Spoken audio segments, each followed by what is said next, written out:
Hello दोस्तों, welcome to Uttarakhand समाधान। तो दोस्तों आज है हमारा daily night test series part 28। देखिए इससे पहले हमारे 27 भाग आ चुके थे।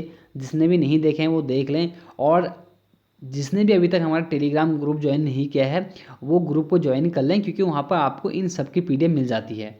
सर्च करें टेलीग्राम पर उत्तराखंड समाधान, या डिस्क्रिप्शन में जाएँ, वहाँ पर मैंने लिंक दिया हुआ है, आप कैसे भी ज्वाइन कर सकते हैं। तो चलो शुरू करते हैं आज के महत्वपूर्ण 10 प्रश्नों को। आप लोग जवाब देते रहें और मैं आगे बढ़ते रहता हूँ। पहला प्रश्न है कि कुंभ मेले को यूनेस्को की किस सूची में शामिल किया गया है। कुंभ मेले की बात चल रही है क्योंकि हाल ही में कुंभ मेला हमारा चल रहा है 2021 में, आपको पता होना चाहिए। और देखो एग्जाम में प्रश्न बने उससे पहले हमें इसको जानना बहुत ज़रूरी है कि भाई कुंभ मेले को यूनेस्को की किस सूची में शामिल किया गया है। तो इसका हमारा सही आंसर दोस्तों पहले का वो है हमारा सी, अमूर्त विरासत में। अब जानते हैं कि भाई क्या है विरासत। बहुत सारे विरासत लिखे हैं, जैसे सांस्कृतिक विरासत, अमूर्त विरासत, प्राकृतिक विरासत और आभासी विरासत। पहले हम जाने कुंभ मेले पर। देखिए कुंभ मेला जो है हमारा, इसको विरासत में तो है ना, किस विरासत में है तो अमूर्त विरासत में है। और अमूर्त विरासत दोस्तों क्या होता है कि इसमें मानव निर्मित विरासत या धरोहर को सम्मिलित किया जाता है। क्योंकि कुंभ मेला मानव निर्मित तो है, क्या प्राकृतिक है, मानव निर्मित तो है ना। उसके बाद हम बात करते हैं कि सांस्कृतिक विरासत क्या होती है। देखिए मैंने आपको दिया है यहाँ पर सांस्कृतिक विरासत। सांस्कृतिक विरासत क्या है, इसमें किसी समाज या समूह के भौतिक शिल्प तथ्यों की विरासत या धरोहर को सम्मिलित किया जाता है सांस्कृतिक विरासत में। प्राकृतिक विरासत क्या है, देखिए कि इसमें क्या होता है ना, प्राकृतिक विरासत में इसमें वनस्पतियों एवं वन्य जीवों, भूविज्ञान, भूदृश्य एवं स्थलाकृति एवं अन्य प्राकृतिक संसाधनों को विरासत या धरोहर में सम्मिलित किया जाता है। अमूर्त विरासत ने आपको बता दिया है कि अमूर्त विरासत क्या है करके। और एक होता है हमारा आभासी विरासत। देखिए यह सांस्कृतिक विरासत के साथ किए जाने वाले कार्यों से संबंधित होती है। कौन सी, हमारी आभासी विरासत। देखो सभी आप लोग नोट करते हुए जाना। और अगला हमारा औद्योगिक विरासत। इसमें औद्योगिक सांस्कृतिक स्मारक को सम्मिलित किया जाता है। ठीक, कुल महत्वपूर्ण 5 विरासत हमारी बनती हैं, जिसमें कि हमारा एक है सांस्कृतिक विरासत, एक प्राकृतिक, एक अमूर्त विरासत, एक आभासी और एक हमारा औद्योगिक विरासत। फिलहाल हम बात करेंगे कुंभ मेले को। कुंभ मेले को मानवता की अमूर्त सांस्कृतिक विरासत में 7 दिसंबर 2017 को जेजू द्वीप, दक्षिण कोरिया में आयोजित 12वें सत्र में कुंभ मेले को मानवता की अमूर्त सांस्कृतिक विरासत की श्रेणी में शामिल किया गया है। क्वेश्चन यही बनेगा कि कुंभ मेले को मानवता की अमूर्त सांस्कृतिक विरासत में कब शामिल किया गया, तो आंसर होना चाहिए 7 दिसंबर 2012। और कहाँ पर किया गया, तो जेजू द्वीप में। भाई इतना ध्यान रखना। और शामिल कहाँ पर किया गया है, तो सांस्कृतिक विरासत में। और देखिए एक और विरासत हमारी महत्वपूर्ण बनती है उत्तराखंड से, रम्माण उत्सव। देखिए इसे भी हमारे सांस्कृतिक धरोहर घोषित किया गया है। और वह सन था हमारा 2 अक्टूबर 2009।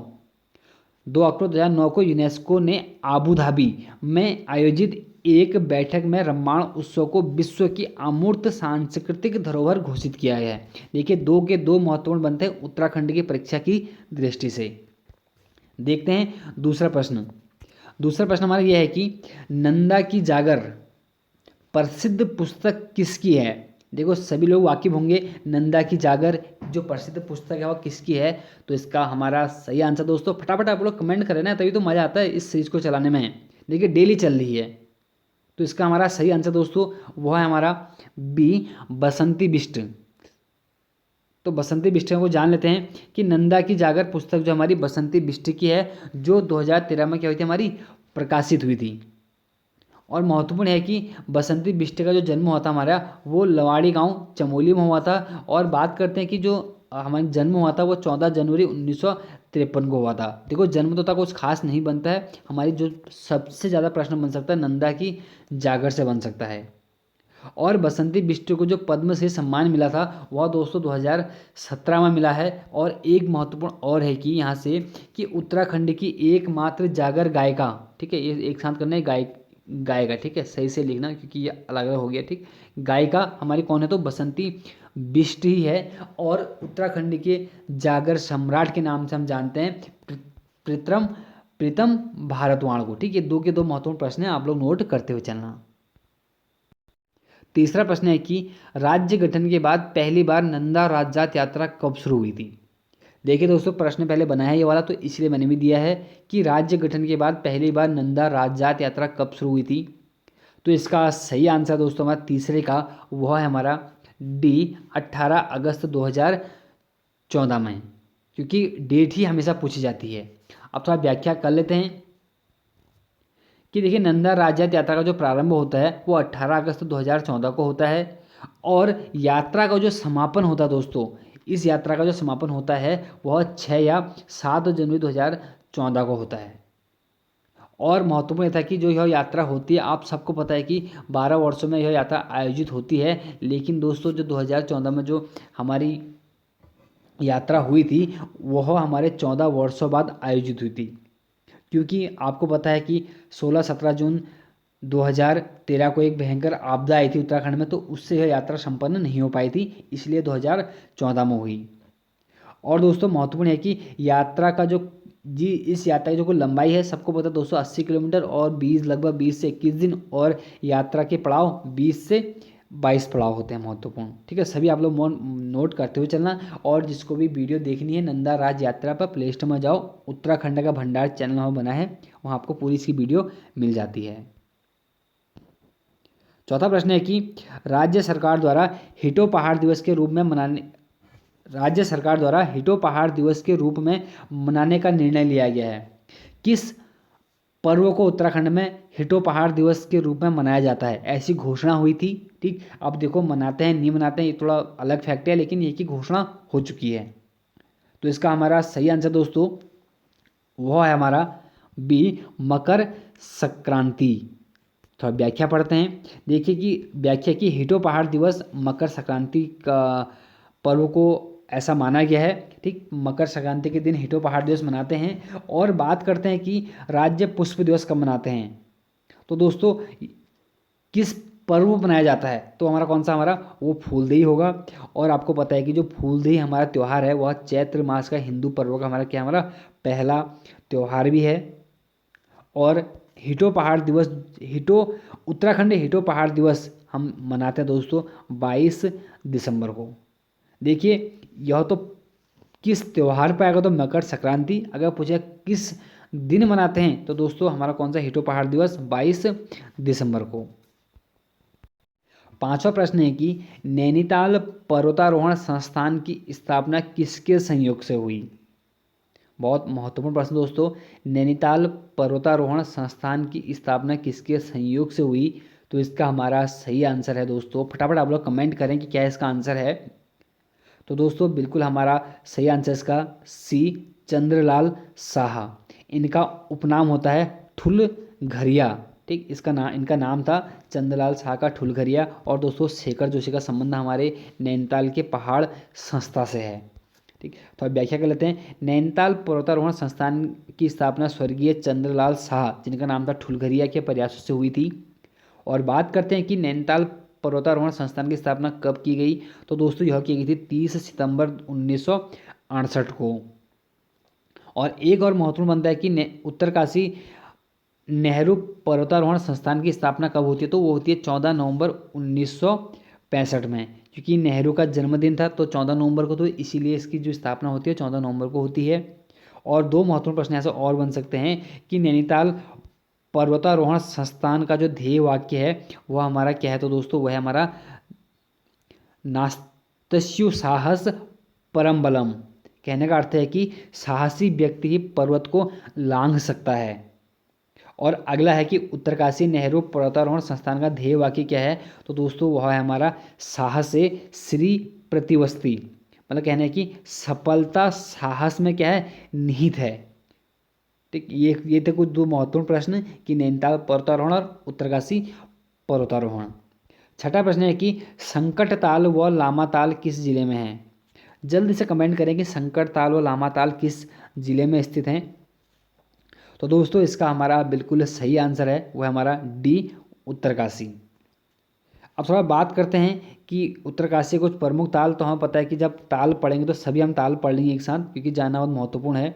तो ध्यान देना आप लोग। देखिए बात करेंगे कि नचिकेता ताल सबसे प्रमुख, डोडी ताल जो कि 6 कोनों वाला ताल है, और अस्सी गंगा, गंगा की सहायक नदी हमारी नदी है अस्सी गंगा, उसका उद्गम भी हमारे उत्तरकाशी से होता है या डोडी ताल से होता है। और अगला हमारा केदार ताल, सर ताल, रोही सड़ा ताल, भराड़सर ताल, पाँच खंडी बया ताल, उबलते जल का हमारा जो ताल है वह है पाँच खंडी बया ताल, खेड़ा ताल या कहीं पर उसको खेड़ा ताल देखने को मिलेगा, नरसिंह ताल, लिंगा ताल, मातृका ताल, सिद्ध ताल, लामा ताल, देवसाड़ी ताल, दीवारी ताल, ये अगला हमारा कौन सा हमारा रुद्र सारा ताल, भरनला ताल, और अगला हमारा बारसू ताल, धराली ताल, खेड़ा ताल, या कौन सा हमारा खेड़ा ताल है, खेड़ा ताल बात एक ही है, ये तो दोबारा से आ गया, शंकर ताल और लामा ताल, जो मैंने यहाँ पर प्रश्न आपसे पूछे थे। ये थे वो उत्तरकाशी के प्रमुख ताल, आप लोग नोट करते हुए चलना, क्योंकि एग्जाम में कभी भी कहीं से भी पूछा जा सकता है। सातवां प्रश्न है कि भोटिया जनजाति में चावल से निर्मित जो हमारा पेय पदार्थ होता है उसे क्या कहा जाता है। तो इसका दोस्तों आप लोग फटाफट कमेंट करिए, क्या बोलते हैं कि भोटिया जनजाति में चावल से निर्मित पेय पदार्थों को। तो दोस्तों सही आंसर इसका हमारा डी, जान, उसको जान कहा जाता है। और कुछ और ही महत्वपूर्ण है, व्याख्या करते हैं पहले। देखिए भोटिया जनजाति में चाय से निर्मित जो पदार्थ होता है उसको जान कहा जाता है, आप लोग नोट करते हुए चलना। और मदिरा को, ठीक है, ऐसा नहीं कि मदिरा भी हमारे लगभग लगभग चावल से या अन्य सब चीज़ों से मिलके बनती है। तो ठीक, अगला हमारा कि जो मदिरा है तो यह दोस्तों हमारे चकती छंग या द्वेंग इसको बोलते हैं मदिरा को। और जो चाय होती है तो उसको हमारे यहाँ पर क्या बोलता है, उसको ज्यां बोलाता है, ज्यां। ठीक, और बात करेंगे कि इस चाय और इस चाय में अंतर क्या है, क्योंकि ये चावल से निर्मित होती है हमारी। और अगला हमारा कि चाय, ठीक है, इसमें बहुत सारे वो चीज़ें मिलाते हैं वो अलग है, लेकिन ध्यान देना कि चावल से जो निर्मित होती है उसको क्या बोलते हैं, उसको हम उसको जान बोलते हैं। ठीक, और महत्वपूर्ण है कि जो हमारा कि जो चाय है उसको क्या बोलते हैं, हम ज्यां बोलते हैं। ठीक, इनमें इसको ना आप लोग हटा ही देना कि भोटिया जनजाति में चावल से निर्मित करो तो चाय नहीं, ठीक है, थोड़ा सा अशुद्ध लग रहा है ना, सही नहीं लग रहा है। ठीक, तो देखिए भोटिया जनजाति में चावल से निर्मित उसको जान बोलते हैं। ठीक, और जो चाय होती है उसको ज्या बोलते हैं, इतना सा याद रखो। अगला है कि भोटिया जनजाति सर्वाधिक कहाँ निवास करती है, तो पता आपको पिथौरागढ़ में सर्वाधिक ये निवास करती है। और घुरमा हमारा क्या वर्षा का देवता होता है भोटिया जनजाति में। और जो घबला घबला होता है वो संपत्ति का देवता होता है। तो इनको आप महत्वपूर्ण हैं जो नोट करते हुए चलना। आठवां प्राय है कि इंद्रप्रयाग किस जिले में स्थित है। प्रश्न है कि इंद्रप्रयाग किस जिले में स्थित है। तो इसका सही आंसर दोस्तों हमारा वो है डी, सी, पौड़ी गढ़वाल। ठीक, अब महत्वपूर्ण सा व्याख्या करते हैं कि गंगा व नयार नदी का जो संगम होता है दोस्तों वो होता है कहाँ, हमारे इंद्रप्रयाग में। इंद्रप्रयाग में कहाँ, तो ब्यास घाट के पास। और अलकनंदा व खांडव गंगा का जो संगम होता है वह होता है हमारे शिवप्रयाग में। और पश्चिमी नयार और पूर्वी नयार का जो संगम होता है कहाँ, हमारे सतपुली में। और ये सभी जो संगम है दोस्तों ये हमारे कहाँ हैं, पौड़ी गढ़वाल में है। तो इसलिए यहाँ पर प्रश्न दिया गया था। नवा प्रश्न है कि सेला यांगटी किसकी सहायक नदी है। सेला यांगटी, देखिए थोड़ा सा आपसे थोड़ा छुपा रहा हूँ मैं आंसर को, क्योंकि फिर आप लोग कहते हैं कि आंसर दिखा दिया। वैसे भी एक प्रश्न का आंसर मैंने दिखा दिया आप लोगों को आज, नंदा की जागर वाला। तो देखिए कुटियांगटी, पूर्वी धौली गंगा या पश्चिमी धौली गंगा या कौन सा, गौरी नदी। तो थोड़ा कमेंट करें आप लोग किसकी सहायक नदी है। तो दोस्तों बिल्कुल हमारी किसकी है, तो यह हमारी बी, पूर्वी धौली गंगा की है। तो अब व्याख्या कर लेते हैं कि सेला यांगटी, नानदारमा, लिस्तर व कंचुतिज पूर्वी धौली गंगा की हमारी प्रमुख सहायक नदियां हैं। अगर पूछे ना कि पूर्वी धौली गंगा की सहायक नदी कौन कौन सी है, तो सभी याद रखना, सेला यांगटी, नानदारमा, लिस्तर व कचुतिज। ठीक, अगला है कि पूर्वी धौली गंगा का जो उद्गम होता है वो गोवन खान ग्लेशियर से होता है, बहुत महत्वपूर्ण है। और प्रश्न बनेगा कि पूर्वी धौली गंगा व काली गंगा का संगम कहाँ पर होता है, तो वो खेला नामक स्थान है हमारा कौन सा, सयालपंथ के पास। उसका देखिए पूर्वी धौली गंगा व लिस्तर नदी का जो संगम होता है वो कहाँ पर होता है, तो वो तेजांग नामक स्थान पर होता है। ठीक, क्योंकि लिस्तर किसी सहायक नदी है, पूर्वी धौली गंगा की है। और जो पूर्वी धौली गंगा की जो कुल लंबाई हमारी वह है 91 किलोमीटर। अगला है 10वां प्रश्न, न्योवाली व बिस्टाली नामक कचहरियाँ किसने बनाई थी? तो फटाफट कमेंट करें कि न्योवाली व बिस्टाली नामक कचहरियाँ किसने बनाई थी। तो इसका हमारा सही आंसर दोस्तों वह है हमारा सी, लक्ष्मीचंद। आपको पता है हमारे यहाँ पर चंद वंश डेली चल रहा है इसमें, तो इसलिए आज प्रश्न था हमारा कौन सा, लक्ष्मीचंद से। और जानते हैं कि लक्ष्मीचंद या लक्ष्मीचंद का जो क्रम था वो हमारा 46वें नंबर के राजा थे। और कार्यकाल जब पूछ लेगा लक्ष्मीचंद का तो 1597 से लेकर 1621 तक, जो कि महत्वपूर्ण है। और उसके बाद एक और महत्वपूर्ण है कि लक्ष्मीचंद द्वारा बागनाथ मंदिर का जीर्णोद्धार कब किया गया था? तो दोस्तों 1602 में है। और बागनाथ हमारा कहाँ है तो आपको पता ही है, बागेश्वर में है, सरयू व गोमती के संगम पर।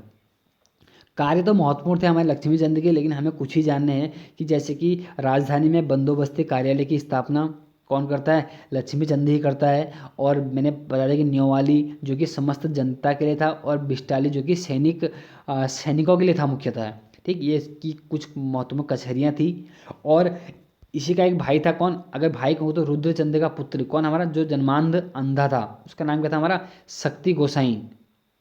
ठीक, जो मुट्ठी, जो भूमि नापन जो प्रणाली होती है वह शक्ति गोसाई की देन थी, पहले ही बता चुका हूँ। हालांकि जो बिस्टाली और न्योवाली नामक कचहरियाँ बनाई थी वो भी हमारे शक्ति गोसाई की हमारी क्या होती है? प्रमुख देन होती है। और पता है आपको कि कुमाऊं का लखुली बिरौली किसे बोलते हैं? तो हम लक्ष्मीचंद को ही बोलते हैं। और सेनापति हमारा अगर लक्ष्मीचंद का पूछते हैं तो कौन था हमारा? गैड़ा सिंह। क्यों गैड़ा सिंह का उल्लेख मिलता है पता है आप लोगों को? क्योंकि जो हमारा गढ़वाल पर जो प्रमुख आक्रमण किए थे, लगातार 8 आक्रमण, ठीक, 7 लगातार थे और 8वें में क्या जीत मिली थी ना, तो वहीं पर ही हमारा कौन सा गैड़ा सिंह का हमें महत्व देखने को मिलता है। तो ये थे दोस्तों आज के 10 महत्वपूर्ण प्रश्न, बाकी 7 बनाए रखें। मिलते हैं एक नेक्स्ट वीडियो में। जय हिंद, जय भारत।